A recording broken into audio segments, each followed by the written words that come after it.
Halo, balik lagi sama gue, masih di channel gue juga.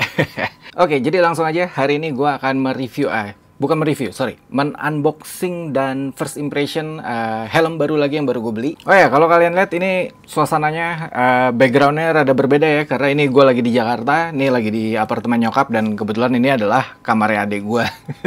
Gue pakai buat syuting.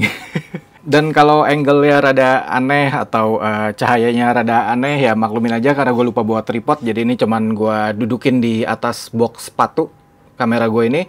Dan cahayanya cuman dari jendela yang ada di depan sarung muka gue ini. Oke, sebelum gue lanjutin videonya, jangan lupa subscribe dulu. Buat kalian yang belum subscribe, jangan lupa di subscribe dulu. Lalu disclaimer dulu seperti biasa, helm di video ini tidak disponsori atau bekerja sama dengan pihak manapun. Jadi helm di video ini gue beli dengan uang gue pribadi. Oke, mari kita lanjut ke videonya hari ini. Oke, jadi helm apa lagi yang gue beli? Ini hari kedua gue di Jakarta setelah kemarin gue sibuk ngurus-ngurus yang harus diurus. Gue memutuskan untuk kayaknya gue mau belanja helm, mau beli helm hari ini.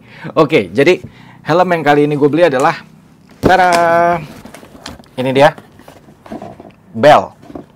Bell, kalau buat yang belum tahu mungkin belum familiar, Bell adalah sebuah brand helm yang sudah cukup lama juga, yang sudah cukup ikonik juga, sudah cukup melegenda juga. Bell sendiri adalah brand dari Amerika Serikat ya, dari US, dan memang mereka sudah terkenal sekali si Bell ini, terutama di kalangan kalau di US sendiri gitu ya, motor gede udah pasti ya, tapi terutama di kalangan pengendara Harley Davidson atau motor-motor custom yang lebih ke cafe racer, lalu chopper, bobber gitu-gitu, pasti udah tahu merek dari Bell ini. Pun begitu di Indonesia, tapi mungkin belum gitu banyak ya. Padahal Bell sendiri banyak dipakai di F1. Gue inget banget kalau gue nonton F1 tuh, gue sering banget lihat helm pembalap tuh kalau nggak Arai, tapi biasanya juga Bell tuh juga banyak. Nah, helm dari merek Bell sendiri gue udah pernah punya dan udah pernah gue review juga, salah satunya di channel ini. Tapi udah agak lama ya, yaitu Bell Custom 500, Bell Custom 500, si open face-nya yang half face biasa. Nah, itu helm Bell pertama yang sebetulnya itu mau gue beliin buat adik gue gitu, tapi ya sering gue pinjam juga. Nah, sekarang gue beli lagi Bell, walaupun Bell sendiri punya yang full face, tapi ini gue beli yang open face yang cuman helm cetok doang, kayak helm proyek. Karena nggak tahu kenapa gue kalau merek Bell gitu ya, gue lebih suka yang Americana banget, yang style-nya rider biker Amerika banget, yang naik Harley gitu kan, suka tuh pakai yang cuman kayak pad doang gitu ya, yang jadi kayak topi doang. Nah, ini yang bentuknya unik juga, jadi gue kalau beli Bell kayaknya sayang gitu. Kalau gue beli full face kayaknya gue lebih prefer helm-helm Jepang gitu ya, atau ya helm lokal gitu loh, kayak KYT, NHK dan lain sebagainya. Kalau Bell gue lebih suka yang bentuknya aneh-aneh gitu. Nah, Bell yang gue beli ini sekarang adalah Bell Pit Boss yang warnanya gloss pearl white dengan ukuran XL. Jadi kenapa gue belinya XL? Kalau kalian sering nonton channel gue kan pasti tahu ukuran gue itu biasanya L, M atau L, tapi kebanyakan L. Nah, ini gue beli XL karena fitmentnya untuk Bell sendiri itu memang agak lebih kecil dibandingkan helm-helm lainnya gitu ya, terutama helm-helm Jepang, dan biasanya selalu direkomendasikan untuk upsize. Jadi kalau kalian biasa pakai helm-helm Jepang, kayak misalkan gue pakai Arai itu ukuran L gitu ya, nyamannya. Nah, itu Bell biasanya kita akan naikin satu ukuran jadi ke XL. Lalu di boxnya sendiri ini ada tulisan Bell, lalu ada tulisan 5-year warranty. Jadi kalian ada garansi 5 tahun di Amerika mungkin. Gue nggak tahu, mungkin toko yang jual di Indonesia bisa bantu ngurus gitu ya. Lalu ini sertifikasinya baru DOT aja. Jadi sudah pasti SNI dan DOT gitu ya. Karena dia kan brand dari Amerika, sudah pasti DOT. Ada beberapa helm Bell sendiri, setahu gue Scott Air gitu-gitu itu juga udah ECE gitu ya. Tapi yang ini cuman DOT doang. Nah, helm ini gue beli di sebuah toko helm di Jakarta yang kebetulan deket dari rumah nyokap gue, dari rumah orang tua gue. Jadi gue lupa namanya, RS, Rider Spot kalau nggak salah. Ya, jadi tadi gue gojekin ke apartemen. Nah, Bell Pit Boss sendiri harganya itu ada di kisaran 3 jutaan. Ini gue beli dengan harga 3,2 juta. Oke, mari kita buka. Jadi mungkin gue rada susah kasih lihatnya ya, karena tempatnya kecil, tempatnya sempit. Kenapa juga gue milih Bell Pit Boss ini? Karena pertama gue jarang punya helm yang kayak helm cetok doang. Jadi pengen punya aja satu gitu. Oh ya, ini tas helmnya warna merah dengan logo Bell di sisi samping, satu sisi doang. Dan bahannya lumayan, nggak terlalu tebal tapi bukan yang bahan tipis murah juga. Dan kayak ada lapisan dalamnya lagi nih si tas helmnya ya. Nah ini sisi depannya, sisi kirinya, sisi kanannya, belakang, tampak atas. Jadi di sisi belakang ini udah ada tulisan Bell Helmet Speed Boss DOT Certified. Kenapa gue beli Bell Speed Boss yang bentuknya lucu ini? Pertama adalah gue jarang punya helm yang berbentuk seperti ini. Lalu yang kedua adalah gue suka dari bahan batoknya. Shellnya ini bahannya adalah Trimatrix mereka nyebutnya, tapi itu kurang lebih campuran dari karbon, Kevlar, dan komposit fiberglass. Jadi ini bukan polikarbonat, bukan ABS ya, tapi udah campuran dari karbon, Kevlar, dan apa tadi? Fiberglass. Dan helm ini ditulis sama mereka dengan berat 690 gram plus minus 50 gram. Kalau menurut gue ini sebenarnya sih lebih ya. Mungkin karena ukurannya juga XL. Tapi gue ngerasa ini nggak seringan 690 gram sebenarnya. Mungkin ini agak lebih berat. Ya, 800-900 gram. Ya memang tidak seberat full face. Tapi ya kayaknya nggak mungkin ini 600 graman sih. Tapi bisa jadi ya itu. Karena mungkin helm ini gue belinya yang XL.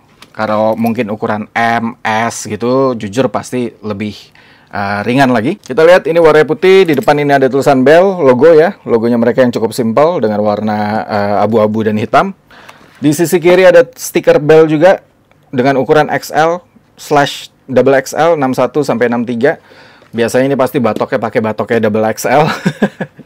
Lalu ini ada padnya yang dikunci dengan baut ya, baut plus gini nih. Mungkin ini bisa dilepas. Nah, di belakangnya yang gue suka adalah dari helm ini. Ini kalian lihat, ini kan kainnya besar ya, banyak gitu kainnya nih, ada di sisi sebelah sini juga, ada di sisi sini ya.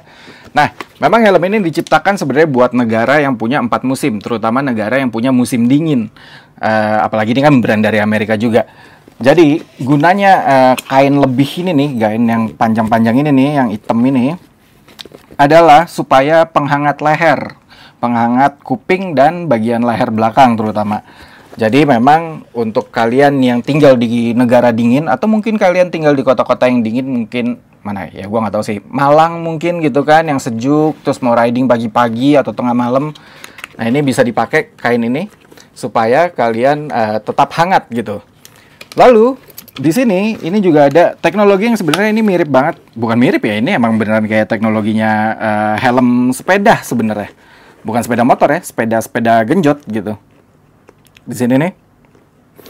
Nanti ini gue buka supaya terlihat lebih jelas lagi. Ya kalau soal build quality, kerapihannya ya sudah jelas ya, Bell punya standar yang sudah oke juga, jadi nggak mungkin ada yang kenapa-kenapa nih, kayak helmnya helm catnya kurang rapi, atau mungkin pemasangan list-listnya kurang rapi. Ini sih gue lihat sekilas mata ini masih cukup bagus semuanya. Oke, sebelum gue pretelin, jadi lebih baik gue coba dulu. Oke, ini dia. Tuh, lucu ya, kayak jamur. Kayak chip. Kayak polisi-polisi zaman dulu nih. Nah, ini sistem pengunciannya udah double D-ring ya. Jadi, walaupun helm cetokan gini, tetap sistem pengunciannya tetap safety gitu. Ini gue kunci dulu. Kalau pakai kacamata nggak ada masalah. Oh ya, satu tambahan lagi, helm ini punya sun visor, punya double visor, bukan double visor, visornya cuma satu. Sun visor ini yang bisa ditarik dari atas. Tapi seperti biasa helm-helm model kayak gini, kalau kalian pengguna kacamata kayak gua, terutama yang gede-gede gitu ya, yang lingkarannya atau kotaknya besar, nah ini nggak bisa diturunin visor ya. Visor kalian tuh nanti mentok di kacamata, terutama di tangkai, kayak gini nih. Nah, itu udah mentok tuh, nggak bisa turun. Nah, kalau kalian nggak pakai kacamata, Anggaplah kalian buka nih, kalian bukan pemakai kacamata, kalian bisa turunin. Nah, jadi deh pilot tempur. Yoi. Nah, ini kayak gini kurang lebih tampak depannya. Nah, ini sisi kirinya ya. Sisi kiri. Lalu ke sisi sebelah kanan.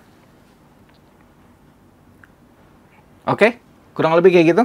Nah, kalau pakai kacamata kayak gue ya dengan sangat terpaksa sun visor-nya tidak bisa dipasang. Untuk gedein kecilin yang tadi gue bilang ada fitur yang sebenarnya fiturnya sepeda genjot tuh ya. Nah, ini di belakang bisa digedein dan dikecilin untuk bagian ngikat crown pad kalian gitu, bagian atas kepala ini ya. Supaya tujuannya adalah helm nggak mudah slip.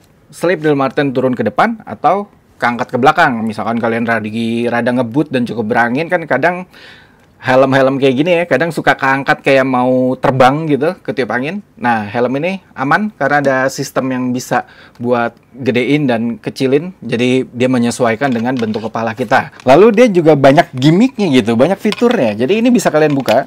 Yang tadi gue bilang itu buat penghangat ya. Lalu, ini tuh modelnya red slating. Jadi, ada selerekannya gitu ya. Ini bisa gue kasih lihatnya gimana nih. Nih. Di sini nih, ini ada resleting. Ini bisa kita buka.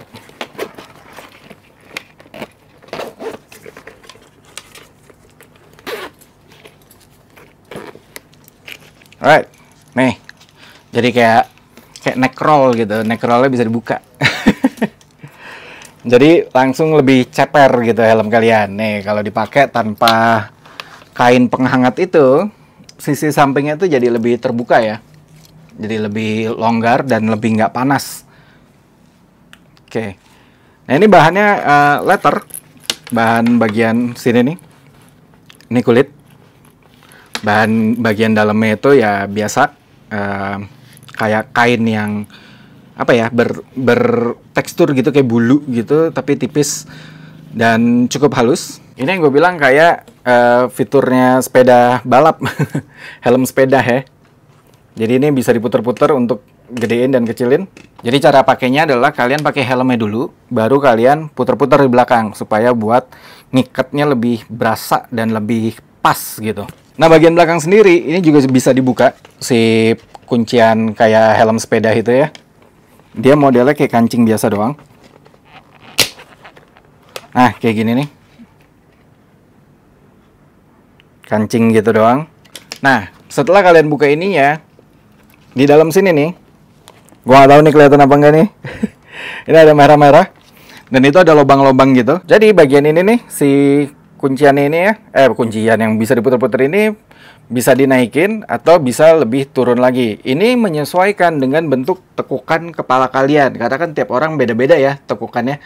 Jadi posisi ini nih, posisi dia harus setelah di bawah tekukan belakang kepala kita nih yang agak masuk. Nah, itu di situ biar lebih nyaman gitu. Ya, ini salah satu alasan gue juga kenapa gue membeli helm ini, karena gue suka gitu, banyak fiturnya. Apalagi bahan batoknya yang sudah campuran dari karbon dan fiberglass ya, jadi menambah kesan mewahnya lagi gitu. Nah, kekurangannya apa dari helm ini yang gue temukan secara unboxing dan first impression ini adalah, pertama, sun visor-nya nggak bisa dipakai kalau kita pemakai kacamata. Jadi buat pemakai kacamata, helm ini tidak cocok untuk kita sayangnya. Lalu yang kedua adalah bagian inner ini tidak bisa dilepas.